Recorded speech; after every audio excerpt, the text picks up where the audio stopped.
All right, so now here, back to the story. So now here you are. You're in the Dominican Republic, and you're 6 months in. Did you just rent a place on the beach, or where'd you live?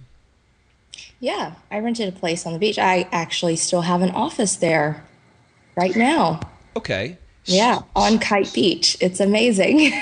So now It, you have an office there, and is it an office that's empty so that it's available for you when you want to go, or yeah, is it something that you have employees in there currently?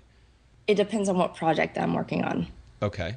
So right now, this moment, no, no one's in there. But in the past, yes, when I've been working on some project, that needs to be ramped up, then or in a different language because a lot of people are very transient there from Europe. So it's like, you have all the Dutchies, you have all the Germans and Frenchies and Spaniards and all that. So it's like, if I wanted to do something in like a multilingual product, then it was so cool I could execute it there. That's very interesting. So you would have access to all the people who can help you with the language and create the product. Yeah, it's cool. And they're like surfers. So everybody's cool. I'm Right. hanging Right. out with all these people that I enjoy hanging out with. So it really depends on the product that, or Okay. project rather, that I was working on. But right now it is empty, but I have my surfboards there. I have, my clothes. So like when I leave to if I like I could end the Skype call right now and go jump on a plane and be set there for 6 months. So I've geo arbitraged my clothes. You've geo arbitraged your clothes. Tell me what that means. So not geo arbitrage, a geocached. I'm sorry, Uh a huh. geocached my clothes. So basically, I can, which is a cool concept. So you have in the places that you visit frequently, um, you just keep clothes or keep all the things that you need in stashed in those places. So I like have like little clothes stashes all over the world, so I can just like hop on a plane and go. I don't even really have to pack anything. Now, how highbrow do you get in terms of setting up places around the world? In other words, are you fine with something that costs a couple of $1,000 a month that's near the beach and it's a one bedroom place, or are you fancier and you want it all decked out? Oh, when I mean geocaching, I don't mean spending a couple of $1,000s a month. I just mean like having something very, very small, like $100 or $300 a month, not 2,000. So, just having like a storage unit or somebody that will I actually know, the same girl that took me to Dominican Republic. Her father does a lot of business in Brazil, so he keeps all of his suits in a hotel that he frequents every month. They do that for him. It's Oh, really okay. You're not talking about actually having a physical place. You're talking about just putting your clothes in storage. right. Okay, I got it. I was thinking more like an apartment. When Yeah, but I have had apartments as well all over the world. So, you have to catch me at the right time. depends on what you're doing, yeah. It depends on what I'm doing. It's always changing. Most people will say, to live the life that I want to live, I need $1 million in the bank. I need $150,000 a year in income, and because I've got to take care of my retirement, I got to make sure I've got enough money, coming in each month. What's the reality of what you really need to sort of live the life that you're living? Could you do it on 5 grand a month, 10 grand a month, or what do you really think? Do you think most people got it wrong? They think they need so much more than they actually do because it's so inexpensive in other countries?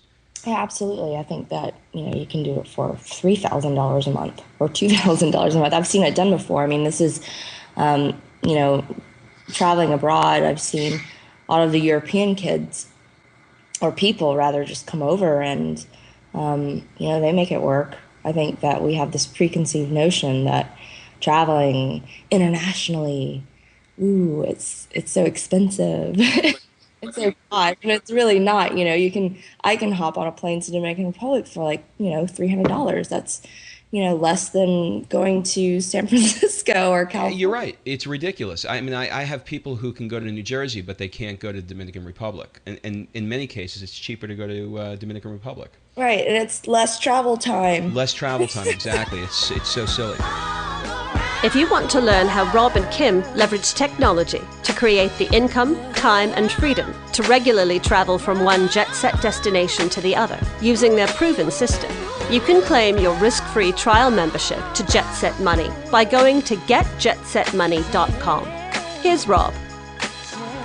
Okay, so let's talk about, now that we've sort of laid the foundation down for ways that you can do it and talked a little bit about the lifestyle.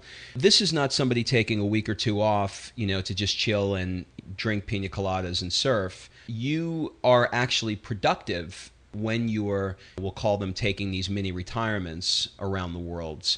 And there are certain tools that you use in order to be productive to run your empire. So take it from there. Obviously, you've got a BlackBerry. Absolutely. I have a BlackBerry, and I think that's the number one tool for international travel. So on my BlackBerry, they have this service called BBM.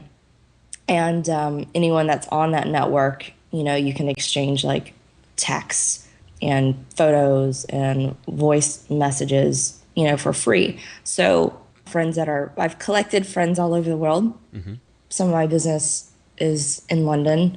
My sister's in Kuwait. My best friend's in Portugal. I have friends in Dominican Republic. They're all on my BlackBerry, and it doesn't cost me anything to stay in contact with them.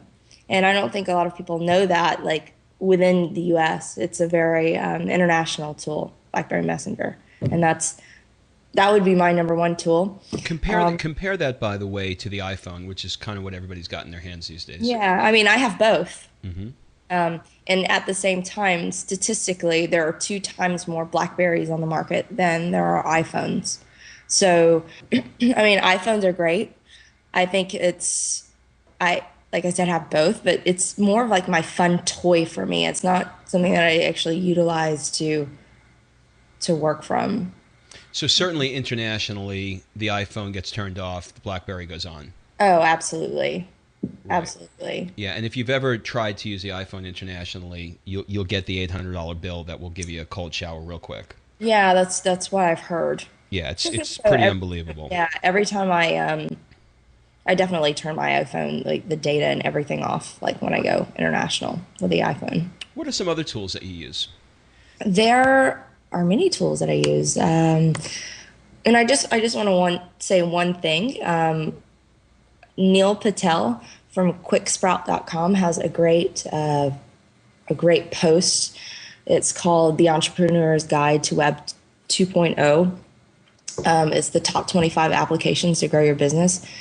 I send a lot of people to that post because I think it's great. So let me get it again from you. It's Neil Patel, and the name of his website is what? Quicksprout.com. Sprout is in SPROUT?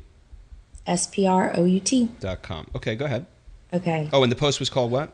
The Entrepreneur's Guide to 2.0, to Web 2.0.